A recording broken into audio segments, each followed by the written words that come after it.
Après le grand ménage de printemps, il est grand temps de passer à la dépollution de nos maisons. Savez-vous que l'intérieur de nos habitations sont parfois chargés d'éléments nocifs pour notre santé? Avec nous, pour en parler cette semaine dans l'air de rien, l'association de défense des consommateurs, la CLCV, qui organise des ateliers de sensibilisation sur ce sujet. Bienvenue dans l'air de rien.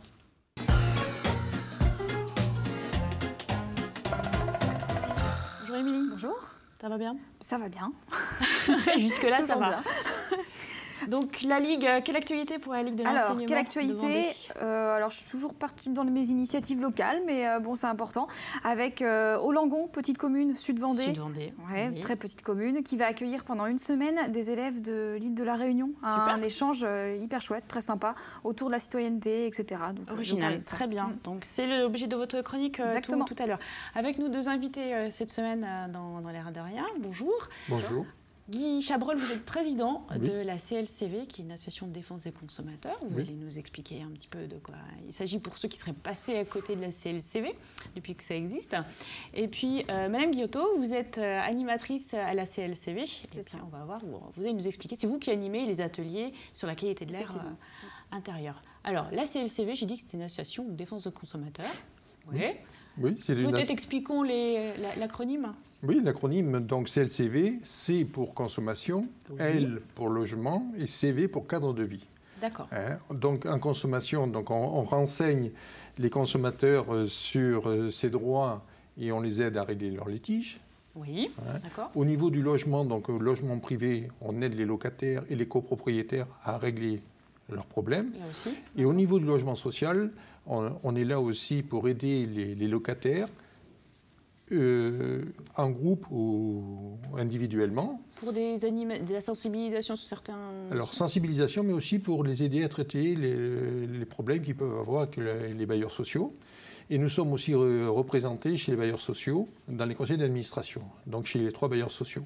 D'accord, donc le logement, c'est vraiment quelque chose d'important. C'est quelque chose d'important au même titre que la consommation. Et dans le cadre de vie, donc, qui touche un petit peu, je dirais, notre vie en général, nous travaillons sur des ateliers que Laura anime, qui sont donc l'air pur, on va en parler, qui sont maisonnettes, qui sont le jardinage. Alors maisonnette, c'est pas les petites maisons, maisonnette, c'est l'utilisation des produits d'entretien, mais au naturel. Au naturel. Et puis aussi sur le gaspillage alimentaire, on a aussi un atelier. Il y a encore pas mal de choses à faire là-dessus. Il y a pas mal de choses à faire, oui. Alors, Laura Guillotot, donc vous êtes la référente pour la CLCV Vendée sur les ateliers sur la qualité de l'air intérieur. Donc c'est pour ça qu'on vous a invité cette semaine. C'est un sujet nouveau parce qu'aujourd'hui on entend un peu parler, mais ces ateliers existent depuis longtemps au sein de l'association? Alors ça fait à peu près 8 ans que ces ateliers existent sur la CLCV. En fait, c'est suite à nos actions liées à l'environnement, le logement et la consommation qu'on a décidé de faire des actions de sensibilisation et d'information pour le public, donc sur les différentes thématiques qu'a pu présenter. D'accord. Alors, quand on dit qualité de l'air intérieur, donc ça veut dire que dans nos appartements, nos maisons, la qualité n'est pas toujours au rendez-vous. Qu'est-ce qui pollue, en fait? Qu'est-ce qui rend néfaste l'air dans nos intérieurs? Alors aujourd'hui, le principal polluant, c'est les produits qu'on utilise, donc les produits de bricolage, les produits ménagers et au niveau de l'ameublement quand on achète des meubles. Donc quand on achète, même si on ne le nettoie jamais, on n'utilise pas de produits, en fait, la façon dont il est fabriqué... Voilà, fait dégager des substances, des substances même après l'achat et longtemps, plusieurs années après. Vous saviez ça, Émilie? Pas du tout. D'accord. Donc en fait, le meuble de la grand-mère, lui, dégage peut-être moins de choses parce qu'il était fait en bois massif. Alors les meubles en bois massif, il n'y a pas de problème. Les meubles modernes sont des meubles, si vous voulez, à partir d'éléments agglomérés, donc de colle, beaucoup de colle synthétique qui dégagent. Les peintures qui sont utilisées dessus, etc. Donc c'est pas le côté naturel en fait du produit, c'est l'élément chimique. C'est l'élément chimique et qui est ajouté au moment de l'élaboration du produit. Donc c'est des gaz qui se dégagent. Oui, c'est ça. D'accord. Alors, vous avez dit les produits d'entretien, donc ça on peut deviner que c'est bien quelque chose, voilà, que c'est peut être même dangereux dans l'utilisation. Mais quand on a préparé l'émission, vous me disiez aussi les bougies parfumées, alors ça, ou même tout ce qui est désodorisant. Oui, alors il faut savoir en fait que tout ce qui est combustion, donc par exemple les bougies, l'encens, ça émet un gaz en fait qui est dangereux pour la santé. Qui charge l'air. Voilà, et ainsi que les odeurs qui s'y dégagent en fait des bougies par exemple, c'est un solvant qui reste dans l'air et qu'on inhale toute la journée et donc qui est dangereux pour notre santé. Comme par exemple en fait les sprays assainissants, même à base d'huile essentielle. Donc assainissant, c'est par exemple pour neutraliser les mauvaises odeurs. Voilà. Donc en fait, comme le mot le dit, finalement, ils sont à base d'huile essentielle, mais le fait qu'il y ait un mélange d'huile essentielle fait que en fait, les huiles n'ont pas les mêmes propriétés, les mêmes utilisations, donc le mélange fait que ça dégage des effets toxiques. Et puis également, il y a des huiles qui n'acceptent pas être chauffées ou bien exposées à la lumière. Donc il ne faut pas utiliser n'importe quelle huile et de n'importe quelle façon. Pardon. D'accord. Et c'est un sujet, vous sentez que les gens le grand public est captif là-dessus parce que c'est des notions qu'on entendait peu avant. Je pense que le grand public est très, très attentif, je dirais, à sa santé actuellement. On le voit à travers les émissions. Et je crois que dès qu'on parle de pollution, il est très attentif à ce qu'on lui dit et à ce qu'on lui enseigne. Mais pollution, alors on va dire pollution de l'air, on pense davantage à Paris, dans les zones urbaines, avec les pics de pollution, mais peut-être quand même moins rarement dans nos intérieurs. Si vous regardez les pics de pollution qui ont été faits sur Paris, et quand ils montraient la carte, on voyait très bien que la Vendée aussi était touchée par des pollutions extérieures. Mais les pollutions intérieures, que vous habitiez Paris ou que vous habitiez la Vendée, c'est toujours le même problème. Si vous utilisez des COV, donc des composants organiques volatiles, que ce soit à l'intérieur de Paris ou en Vendée, vous aurez la même pollution et avec les mêmes dangers. Alors, vous me disiez même, en termes de densité de produits, nos intérieurs peuvent être plus pollués que lorsqu'on se promène. Mais c'est que les polluants sont plus concentrés dans nos intérieurs, d'où l'importance d'aérer nos logements quotidiennement. Alors, on va y revenir, mais est-ce qu'il y a des pièces qui sont plus exposées que d'autres, qui sont potentiellement... Alors, pièces en tant que telles, non, mais c'est quand, par exemple, on a des activités, par exemple, de bricolage ou quand on fait la cuisine ou bien encore la douche. Ça émet, par exemple, de l'humidité pour la douche. Donc, c'est important d'aérer à ces moments d'activité parce qu'effectivement, il y a plus de pollution à ce moment-là. D'accord. Alors, je lisais, je crois que c'est sur le dépliant de la CLCV, il y avait une petite interpellation aussi. Alors, le cas classique, c'est la naissance d'un enfant. Donc, on prépare une pièce, elle est toute neuve. Sauf que si elle est toute neuve, c'est-à-dire qu'il y a beaucoup de produits qui sont dans l'air ? Oui. Si, les peintures, si vous utilisez des peintures avec un fort taux de COV, vous avez une pollution. Les meubles que vous aurez achetés, ce sont des meubles tout neufs où vous aurez là aussi beaucoup de solvants d'atmosphère. Rien que ça, déjà, vous avez une pièce qui est très polluée pour un enfant. Oui, d'accord. Donc, soit il faut anticiper largement ou faire autrement. Alors, vous allez nous expliquer après la chronique d'Émilie. Heureusement, il y a des petits logos qui nous aident à y voir un peu plus clair. Et puis, vous préconisez aussi heureusement, des solutions pour essayer de limiter ces effets nocifs. La chronique d'Émilie.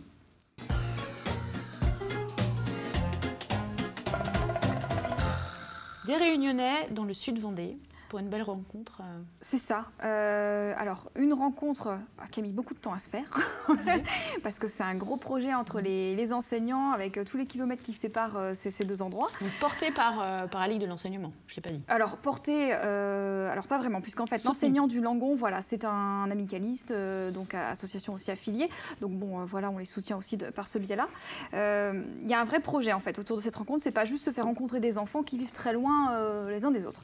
Il se trouve que l'école des Lilas à Saint-Denis, donc à La Réunion, c'est une école qui travaille fortement sur les notions de citoyenneté, de valeurs de la République, pour tenter en tout cas de lutter contre le décrochage scolaire, puis favoriser le vivre ensemble, puisque c'est quand même une école qui est située dans une REP+, réseau d'éducation prioritaire, où il y a un fort taux de chômage, etc. Donc il y a beaucoup de choses à faire pour que tous ces enfants-là puissent vivre sereinement ensemble. Donc ils ont travaillé là-dessus avec comme objectif d'aller d'abord à Paris, c'était l'objectif principal, d'aller à Paris pour visiter l'Assemblée nationale, le Sénat, etc. Rendre les choses un peu plus concrètes aussi, voilà.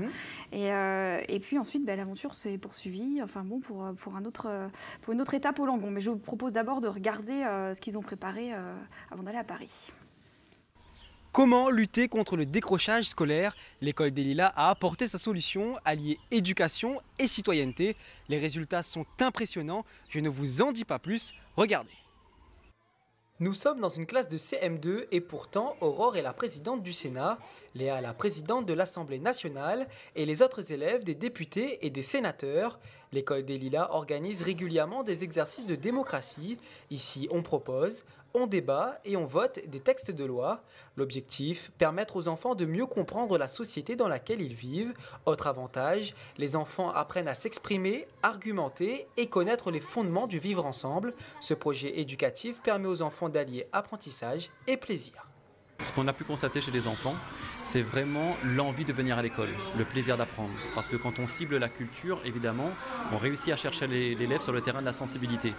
Rester ensuite à faire migrer cette sensibilité vers une dimension citoyenne, et c'était ça notre astuce, de faire concerner les enfants, ajouter du plaisir, le plaisir de chercher. Et c'est tout ce mélange qui fait que tous les élèves on a démocratisé le plaisir.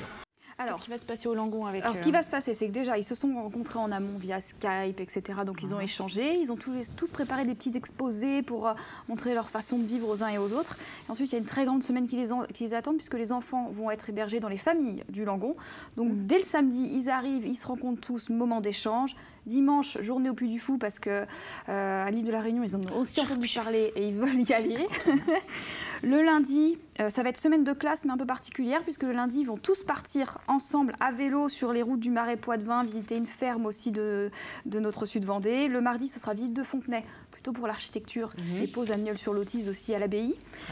Mercredi, atelier cuisine, avec spécialité réunionnaise pour que le soir, il y ait une grande fête au Langon avec les parents, les amicalistes, enfin tout le monde sera là.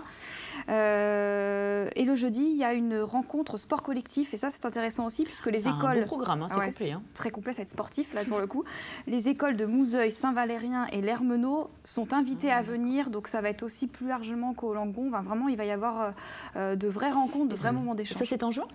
C'est en juin, c'est ça, c'est du 9 au 16 juin, je cherchais, voilà, 9 au 16 juin, et ça va être les CM2 qu'on a vus dans la vidéo, là, qui vont venir à notre rencontre, donc ça va être très chouette et très festif. C'est une chance pour les uns et pour les autres. C'est ça, l'objectif, à terme, ce serait que les enfants du Langon puissent aller revoir les enfants à l'île de la Réunion, mais là, pour l'instant, on va un peu loin, c'est une idée. Très bien, merci Émilie, et donc pourquoi pas aller manger réunionnais Ce sera chouette. Ouais. Okay. Langon, il faut savoir où c'est. C'est aussi le sud. C'est le sud. GPS. Sud les pancartes. Voilà. Oui, très bien. Guy Chabrol, donc vous êtes président donc la CLCV de Vanlay. Laura Guillotot, vous êtes l'animatrice donc des ateliers sur la qualité de l'air à l'intérieur. Donc le sujet qu'on aborde cette semaine avec vous. Alors on disait, vous nous avez cité à peu près le type de produits qui pouvaient générer des gaz nocifs, les fameux COV. Comment est-ce qu'on les repère, ces produits qui sont plus ou moins chargés? Alors par exemple sur les produits de bricolage, il existe une étiquette qui va de A+ à C, donc qui indique en fait l'émission justement de composés organiques volatiles. A+, faible émission et C, forte émission. Donc cette étiquette, elle est obligatoire sur tous les produits de bricolage? Voilà, depuis 2012 en fait. Et puis, pour aller plus loin, si on veut, dans les ingrédients, on peut aller voir le taux vraiment en grammes par litre d'émissions de composés organiques volatiles que émet ce produit. Donc ça aussi, c'est indiqué si on veut vraiment... voilà, parce que dans le A+, il y a vraiment une fourchette assez large, donc c'est pour ça qu'il est important d'aller plus loin vraiment dans les ingrédients. Alors, il y a un autre label qu'on connaît peut-être, un label qu'on connaît peut-être un petit peu mieux, c'est le label Flamme Verte, là, qui est sur les poêles à bois. Oui, c'est ça. Donc, en fait, ça a un gage d'un appareil performant et énergétique, on va dire. Donc après, si vous voulez plus d'informations, là, il faut aller sur le site. Il y a une bonne combustion, donc normalement, ça garantit des émanations. Moins de pollution. Moins de pollution, c'est ça. D'accord. Et l'écolabel européen aussi, ça c'est plutôt sur les produits d'entretien ou les produits... Sur les produits d'entretien, sur des peintures, ce sont les produits écolabellisés, c'est-à-dire que ces produits sont généralement à fort taux à faible taux de COV et ils sont reconnus comme produits écologiques. D'accord. Vous connaissiez, vous, Émilie, ces choses-là ou... Pas du tout. Alors moi, je consomme beaucoup de bougies parfumées. J'ai refait la chambre de ma fille avant qu'elle arrive. Enfin bon, bref, c'est la folie. Là. Je me rends compte que ça ne va pas du tout. Alors, quand on est dans le cas des minous, même dans le cas, on ne va pas se débarrasser du jour au lendemain des meubles.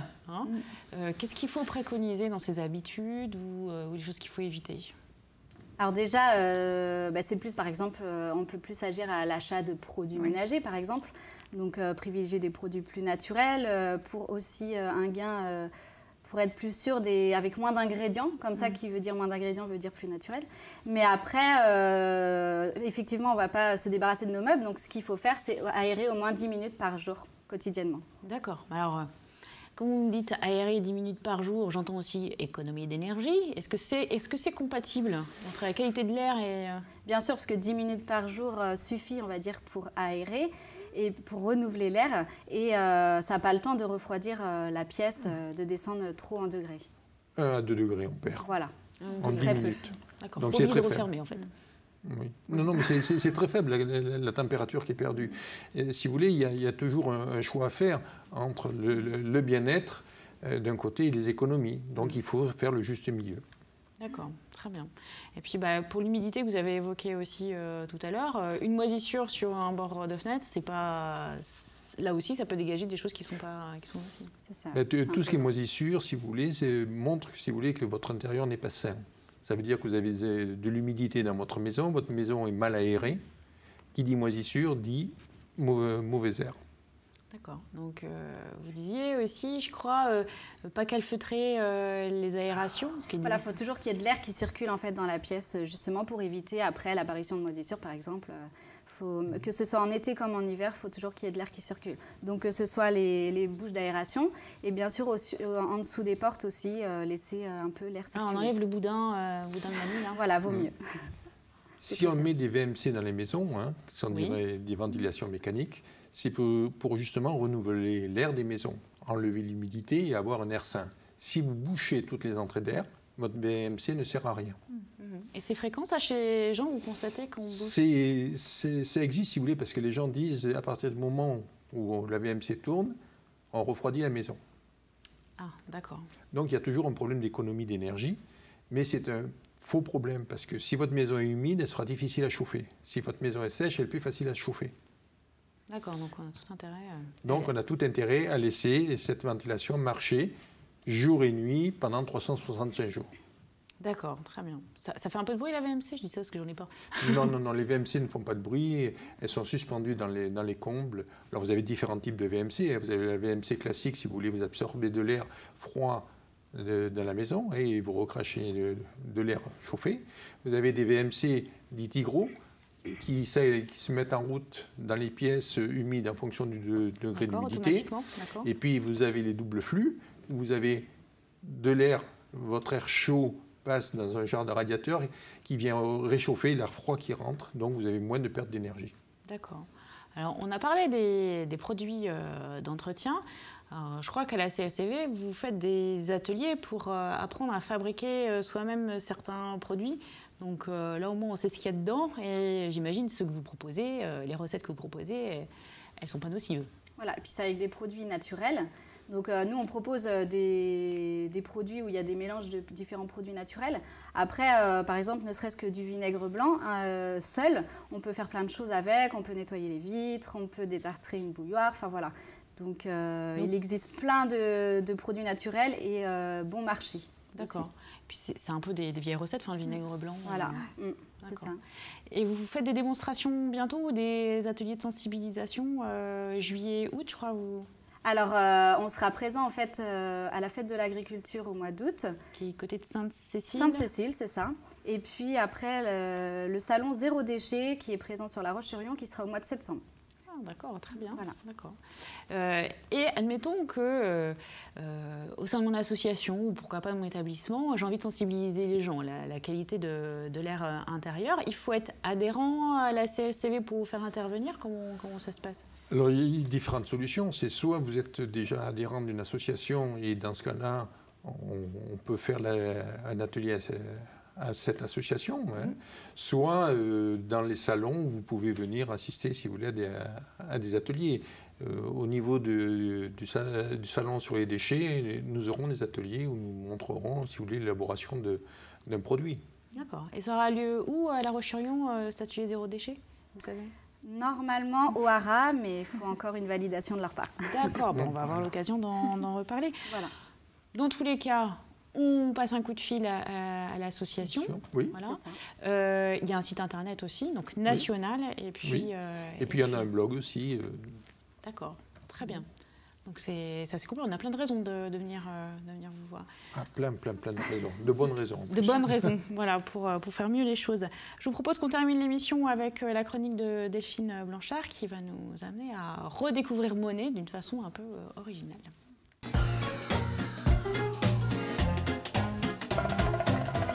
Bonjour Delphine Blanchard. Bonjour. Alors vous nous emmenez dans l'univers de Monet, mais d'une façon particulière. Oui, souvent je vous parle de romans, là je vais vous parler d'une bande dessinée, parce qu'elle est très très bien faite et elle raconte un pan de l'impressionnisme qu'on a peut-être un peu oublié. Donc ça s'appelle Monet, nomade de la lumière, et c'est aux éditions du Lombard. Le dessinateur s'appelle Effa, et le scénariste s'appelle Salva Rubio.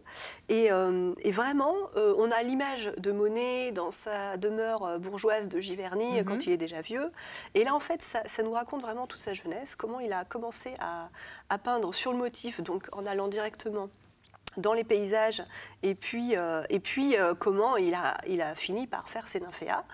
Et donc la première planche, c'est avec son ami Clémenceau, qui l'emmène pour se faire opérer de la cataracte, parce qu'à la fin de sa vie, Monet a donc eu cette cataracte qui l'a amené vers l'abstraction.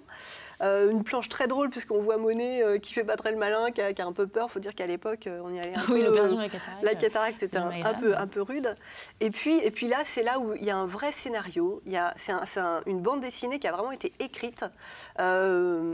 Clémenceau le ramène chez lui à Giverny, et là il doit dormir pendant 2 jours et surtout pas sortir, et donc c'est l'occasion de faire un flashback dans ses années de jeunesse par le biais de Monet qui se rappellerait comment tout ça a commencé, puisque là, a priori, c'est des faits historiques, tirés de faits historiques. Il a vraiment eu peur de ne plus jamais revoir pour quelqu'un quand même qui est peintre et qui peint avec la lumière.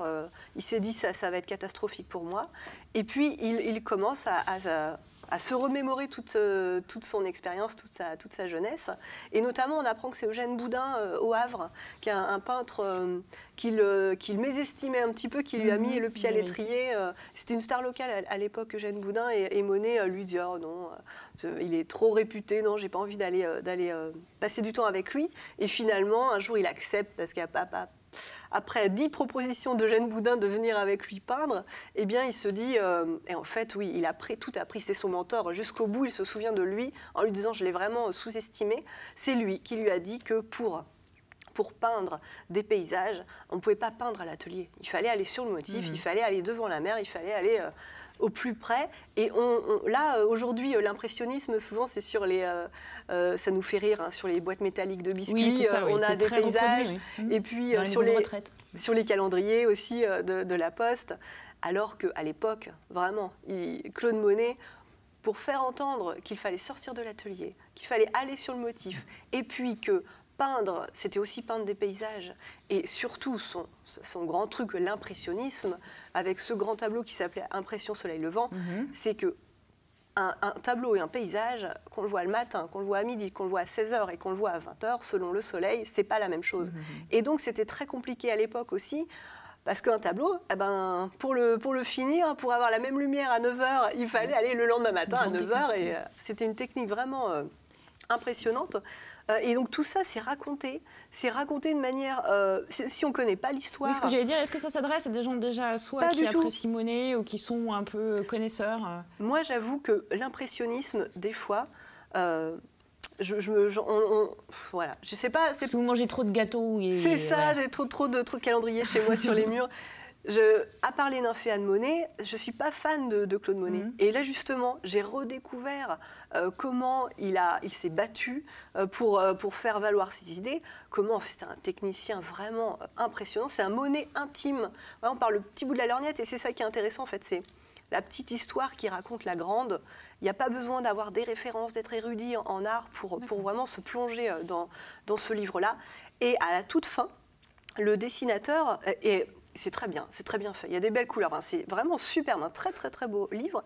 Et à la fin, il nous dit « Ah ben oui, mais vous savez pourquoi ça a l'air comme ça aussi beau? C'est parce que page 48, je me suis référé à tel tableau. » Et en fait, il y a 10 pages où il nous explique que certaines planches, il a repris vraiment les compositions, alors pas que de Monet, de Boudin, de Degas, il a repris les compositions et il nous explique, voilà, là en arrière-plan, il y a tel tableau, la plage de Trouville de Boudin que j'ai repris. Et vraiment, et donc ça permet de se refaire un peu une histoire artistique de l'impressionnisme. Édition du Lombard, EFA au dessin, Sylvain Rubio au scénario, Monet, Nomade de la Lumière, ça coûte 17,95 €, ce qui n'est pas cher du tout, vu la qualité de l'objet. Et c'est vraiment un très beau travail. Les éditions du Lombard, c'est une petite maison, non, c'est une grande maison d'édition, mais qui est suisse, me semble-t-il. Et donc, ils font un très très beau travail. Très bien, merci couleurs. Agile, je crois que M. Chabrol vous l'avez convaincu. Merci Delphine, merci à tous les deux, à une prochaine fois avec la CLCV. Bien avec sûr, plaisir. merci.